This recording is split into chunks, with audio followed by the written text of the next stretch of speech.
And then, وَقَالَ مَا نَهَاكُمْ رَبُّكُمَا عَنْ هَذِهِ الشَّجَرَةِ إِلَّا أَن تَكُونَ مَلَكَيْنِ أَوْ تَكُونَ مِنَ الْخَالِدِينَ.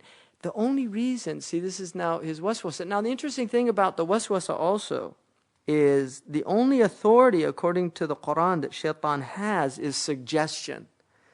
So he's an ad man. He's a pitch man. He can't make you buy something. He can only suggest that you buy it. Now, according to the commentators, they said that he did not win the first time. This was actually a continuous thing. He kept harping. He kept coming back to Adam, which is what the ad man does.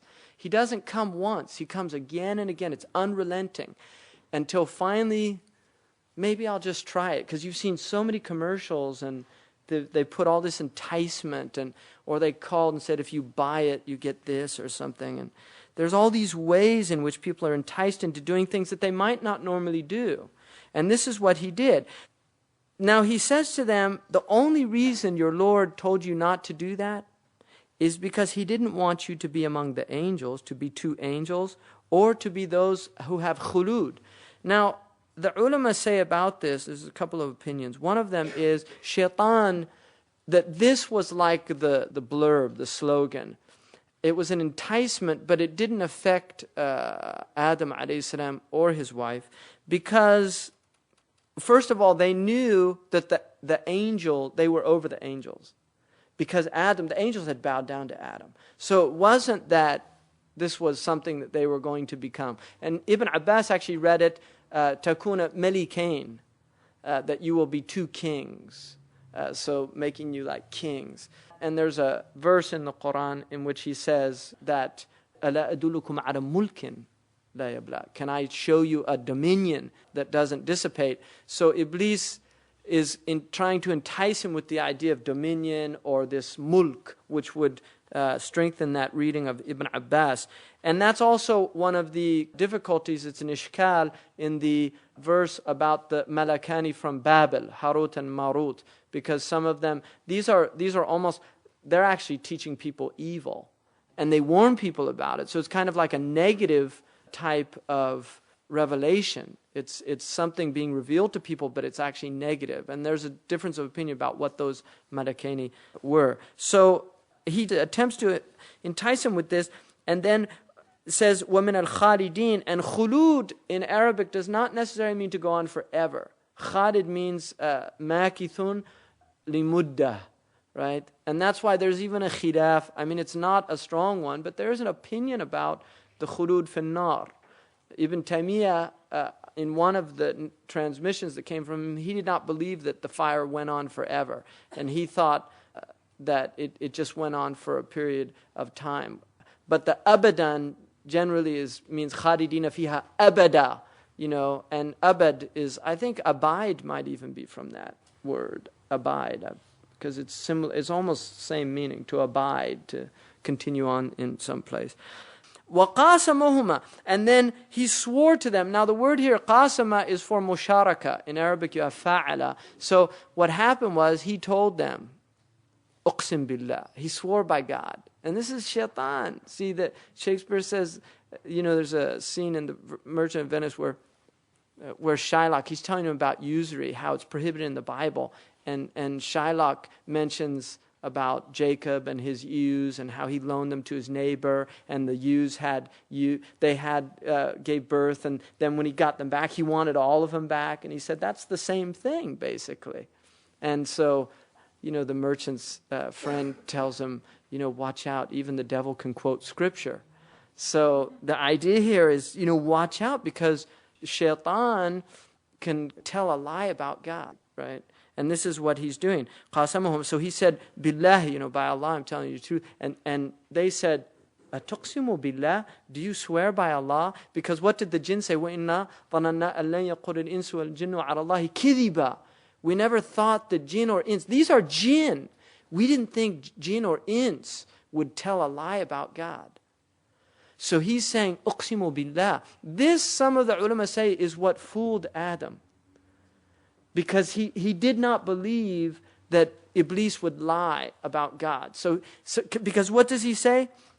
He says, إِنِّي لَكُمَا لَمِنَ النَّاصِحِينَ. Now, in balagha, in Arabic rhetoric, when you say إِنِّي أَقُولُ هَذَا, you're saying it لِمُتَرَدِّد, somebody who's doubting, he doesn't know. Maybe you really mean that or maybe you don't. So when you say إِنِّي, this is somebody who's doubting you. So when you use this, it's called tawkid, it's a type of emphatic. When you use this emphatic, what you're saying is, I know you doubt me, but I'm telling you the truth. But when you use a lam the second time, inni lakuma la min al-nasihin. He didn't say min al-nasihin, la min al-nasihin. That's for somebody who doesn't believe you. So you're using it to say, I am swearing to the utmost that I'm telling the truth. I mean, that's the language he's using. In other words, believe me. I'm being sincere. I'm telling you, please believe me. Now here's two people that they don't even know what a lie is because they're in that pure state. And they're hearing this creature saying, Billahi, by God. So they believed him. Now, some of the scholars say, where was Iblis? Was he in paradise? Because he was kicked out. So some of the ulama say this is actually on earth. This was taking place. That the Jannah here is not another worldly Jannah, was actually part of, it was Aden, it was the Eden on the earth. And كُلٌّ يَدَّعِي وِصَالَ لَيْلَ وَلَيْلَ لَا تَقِرُّ لَهُمْ بِذَاكِ. Everybody claims Layla for themselves. The Sri Lankans say that it was there. Actually, the Native Americans here thought it was on Mount Diablo. So everybody kind of has their version of where these first people were. So then he led them astray. فَدَلَّمُهُمَا بِغُرُورٍ. So he did this with guile. غَرَّهُمْ. Ghurur is when you're deceived by somebody, right? The Romans used to say, buyer beware. That the onus is on the one purchasing something to not be deceived.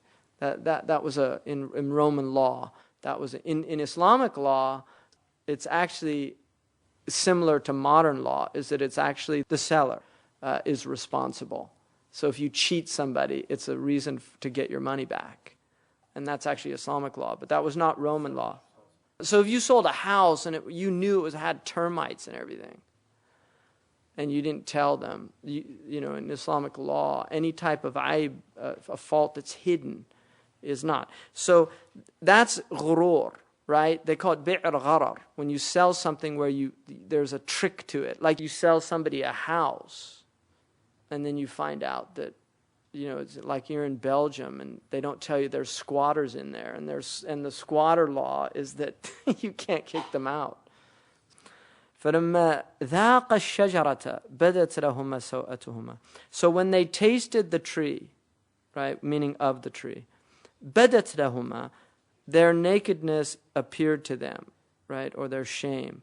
وَطَفِقَ يَخْصِفَانِ. And then they began to عَلَيْهِمَا مِنْ وَرَقِ الْجَنَّةِ. They started sewing together these leaves, like putting them over themselves.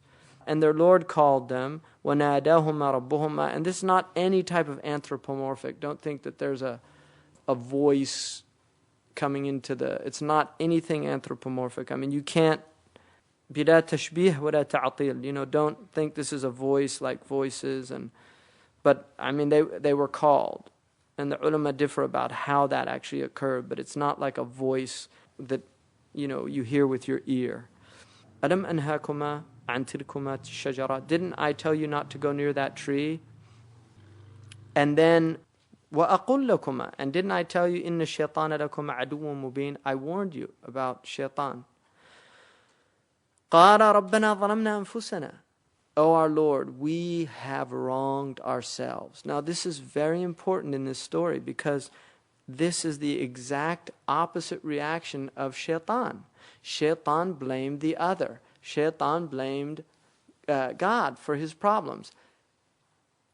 See, they didn't say, look, you told us not to eat it, and then you made it so tempting, and we couldn't resist. So it's really your fault for doing it. See, that's what shaitan did, basically. He said, it's really your fault. Or they didn't say, which is the biblical narration, we didn't do it, the devil made us do it. They took full responsibility. Now, if you're going to have a ruler, what is the one quality that you want? I mean, what is the Arabic word? Do you know what the Arabic word for the man in charge is? Mas'ul. The one who will be asked. In other words, if you want somebody to be in charge of something, they have to be ready to say, it's my fault. They can't say, the king can't say, look, when the populace is all at the castle, it's all Cardinal Richelieu's fault. He did everything. Well, who put him in charge? You did. So what's happening here is taking responsibility. And then, وَإِن لَمْ تَغْفِرْ لَنَا وَتَرْحَمَنَا لَنَكُونَنَّ مِنَ الْخَاسِرِينَ. If you don't forgive us and show mercy on us for our wrong, we will be from those in complete loss. Right?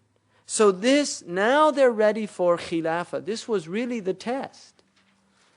Right? This was the test, and they showed themselves worthy to be khulafa, to be those who can stand as the vice regents of the divine on the earth. So what are they taught? قَالْ اِهْبِطُوا بَعْضُكُمْ لِبَعْضٍ. Go down. In other words, descend now. Take your role as this Khalifa.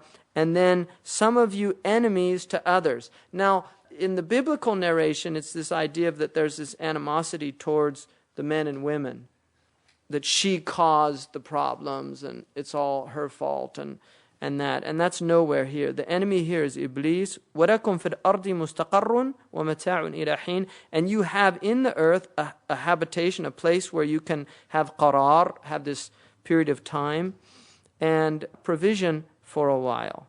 مَتَاعٌ إِلَى حِينٍ. And then they're told, قَالَ فِيهَا تَحْيَوْنَ. In it you'll live, وَفِيهَا تَمُوتُونَ وَمِنْهَا تُخْرَجُونَ وَتَخْرُجُونَ in another riwayah. You will live in it, you will die in it, and you will be brought forth from it or come forth from it. Ya Bani Adam. Now, O children of Adam. See, here now we're all being addressed. We've been told who our parents are, where we came from, how this whole thing began, and now here we all are. Ya Bani Adam. La yaftinannakum ash-shaytan. Don't let shaitan do to you what was done to your parents. In other words, learn the lesson of what happened before you. And this is the Arabs say, as-sa'idu min at-ta'adh bi ghayrihi. The one who is felicitous is the one that learns the lessons of other people. They don't have to prove those lessons for themselves, right? I mean, this is the idea that those who don't know history are condemned to repeat it, right? That if you don't know what happened, then, so this is why we're being told this story, is that there is on the earth, there is this struggle that is going on. And the struggle deals with, there are two components in the struggle. Your desire. Because if you didn't desire the thing in the first place, then nobody could convince you to even try it. So you have this thing called hawa, which is your desire, and then there's an element working in the world which is suggesting to you to explore that hawa, to test it, to try it. Dhawq, dhaqa. Dhaqa, in another one it says akala minha, they ate from it, but the dhaqa means that's all they ate. It was just a little try to see what it was like. And this is it. But they made tawbah. The danger is that you continue to go on this path. And some people say that you are never free from a wrong truly unless you've done it and made tawbah. Because if you haven't done it, it's always open to, you don't know the horrible experience that follows the wrong. I mean, this is the idea of crime and punishment is the man kills this woman because he was a nihilist, but then he has to live with the crime for his whole life, and that is the punishment. And that's why the atonement is what removes that suffering. I had this class in ethics when I was in the university, and it said, religion creates the very problem that it solves. Right? This was a book by a man called Chittister, Ethics in Action or something like that. Religion creates the very problem it solves. It makes people feel bad, and then it gives them ways to remove that feeling. Well, again, the question is, it's chicken and egg. Why did they feel bad in the first place? Who could have convinced them of that? I mean, there had to be that moral component in there in the first place. Why do people feel bad? Why did Helen Keller, when she had that extraordinary event, when she realized the symbols, why did she feel bad about breaking the doll of her teacher? Why do children feel bad if they do something bad? Where is that coming from? There's a component in the human being that needs atonement, that needs to come back. And that's the whole foundation. It is the foundation of religion. But it wasn't the religion that was invented to create that. It was the religion that was given to human beings to remove that, so that you don't have to suffer. I mean, that's the point. I mean, in Christianity, it's the idea of Christ. For us, it's Tawbah. Because Adam, you see, in Christianity, the belief is that through carnal knowledge, if you want to go Augustine's route, through carnal knowledge, Adam's sin caused everyone to sin. So you're all born into this sin, and the only way the sin can be removed is through this Redeemer, somebody, the scapegoat, who dies for you, which was a common motif in ancient peoples. They used to, in the year, they'd have a festival, and they'd take a goat or a lamb or something, and everybody would put their sins on that goat, and then they'd go sacrifice it, and they'd all feel good. That was a way of atoning, right? And in the Jewish tradition, they had that, the scapegoat. In Islam, you just say, astaghfirullah. You do exactly what Adam alayhi salam did. Admit your mistake. That's the first thing. ظَلَمْنَا أَنفُسَنَا. Just admit it. I was wrong. That's the first thing, right? Is to have nadama, remorse. And then ask forgiveness. إِن لَمْ تَغْفِرْ لَنَا وَتَرْحَمْنَا. Right? If you don't forgive us and have mercy on us, we're lost. So in other words, have mercy and forgive us. That's all you have to do. That is the ahad, the covenant that we have with God, is that if you ask for forgiveness after admitting you're wrong and feeling remorse, He promises to forgive it. As simple as that. There's nothing else. There's no other problem. And that is it. And then he says, Ya bani Adam, قَدْ أَنزَلْنَا عَلَيْكُمْ لِبَاسًا يُوَارِي سَوْءَتِكُمْ وَرِيشًا وَلِبَاسُ التَّقْوَى ذَلِكَ خَيْرٌ ذَلِكَ مِنْ آيَةِ اللَّهِ لَعَلَّهُمْ يَذَكَّرُونَ. This, O children of Adam, we have revealed unto you a raiment or a garment, right, that conceals your shame, and also warisha, and it's also beautiful, and which is a sign, خُذُوا زِينَتَكُمْ عِنْدَ كُلِّ مَسْجِدٍ, why humans ornament their clothes, because it's not just the covering, it's why they put designs on things. I mean, a pillow has a function, but there's a reason why they do all this stuff. And that's part of being human, is this aesthetic desire to beautify what's around us, because Allah has put in the human being this love for beauty. And this is what He's telling us. He said, I sent down you clothes, but also risha. I sent down you this desire to make them beautiful. And so that's part of what Allah has given us, this desire to have them beautiful. And then, وَلِبَاسَ التَّقْوَى, there's two riwayah. Nafi' reads it, وَلِبَاسَ التَّقْوَى, mansoob, that it's actually ma'tuf, it follows. We've given you this clothes and ornaments, and also the garment of taqwa we gave you also. And then you go, when it says ذَلِكَ خَيْرٌ, it starts a new sentence. All of that is good. And then there's another reading, which is libasu taqwa, which starts a new sentence. Libasu taqwa khayrun, ذَلِكَ خَيْرٌ. But libasu taqwa, and then ذَلِكَ is badal for people that know the grammar. The libasu taqwa, ذَلِكَ خَيْرٌ. Right? In other words, libasu taqwa is better than all that. All that you're wearing. In other words, don't get too obsessed with the outward. Don't think as long as I look good outwardly, I'm all right. And look at the world and its obsession with appearance. One of them said, if your soul is not good and all you are concerned about, one of the Arab poets, he said, if all you're concerned about is your outward appearance and your soul is destitute, then you're like a candle over the grave of a fire worshiper. It's a beautiful thing, but in other words, it's not worth anything because it's not a God. Fire is not a God. And so this outward appearance, and the Prophet said, "Ta'isan li'abd al-qamis wa 'abd al-dinar wa dirham wa 'abd al-qamis or al-khamisa," that how wretched is the slave of his clothes. And there's people, one of the things about the world, you could look at the world in a lot of ways. The world is like, to use a really crude metaphor, you can look at the world almost like there's television stations, and people have been watching a certain station their whole life. They've been in a room, and they're just watching this television station, and they think that's all that's on. And then somebody comes in, they don't know from where they came, but they just come in, and they take the remote off the thing. Haven't you tried this? And then click, there's another station. And it's like, oh, there's a whole other thing here, and then click another one.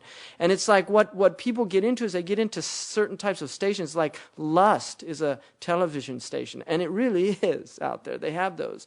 That lust is a television station, is that it's like that's all that people fall into is just lust, the appetites of the pleasures of flesh. And then also those stations where the people come with the clothes. They have one in Europe where they just show clothes 24 hours a day. And that's a station. So it's like people can just watch clothes and that becomes the station. Or jewelry. There's these jewelry stations. They just show you, and that's all it is. It's just more ornaments.